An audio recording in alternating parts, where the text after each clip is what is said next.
জন্য নবীগণের দেহকে খাওয়া হারাম করে দিয়েছে। জোরে বলেন সুবহানাল্লাহ।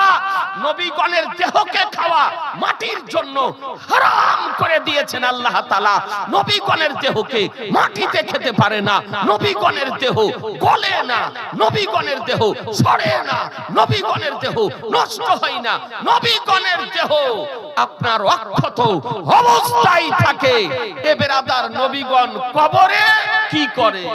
আনাস রাদিয়াল্লাহু তাআলা হতে বর্ণিত, আনাস রাদিয়াল্লাহু তাআলা قال ইন্নাল আম্বিয়া আলাইহিমুস সালাম আহয়াউন ফি কুবুরিহিম, আহয়াউন ফি কুবুরিহিম ইউসাল্লুনা, বলে নিশ্চয় নবীগণ তারা জীবিত কবরে এবং তারা নামাজ আদায় করেন।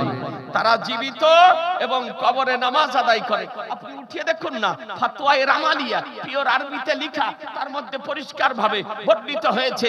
বলে কি করেন ইন্তিকালের পর? বলে ইয়াকুলুনা ইয়াশাবুনা ইউসাল্লুনা ইয়াসুমুনা ইউহাজ্জুনা। বলে নবীগণ ইন্তিকাল করার পর খাবারও খান, ইন্তিকাল করার পর পানিও পান করেন, ইন্তিকাল করার পর নামাজও পড়েন, ইন্তিকাল করার পর রোজাও রাখেন, ইন্তিকাল করার পর হজও করেন। এমনকি পৃথিবীর কোন প্রান্তরে নবীর কোন প্রেমিক বিপদের সম্মুখীন হয়ে নবীর যদি সাহায্য প্রার্থনা যদি করে, তো কসম খোদার নবী আমার তাকে সাহায্য করতে পারে।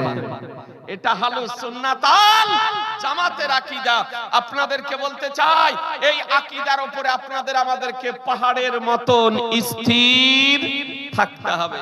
এই বাংলাদেশে শহীদুল ইসলাম 700 টাকা, আলহামদুলিল্লাহ। এই আমাদের পার্শ্ববর্তী দেশ বাংলাদেশ, আপনার এরকম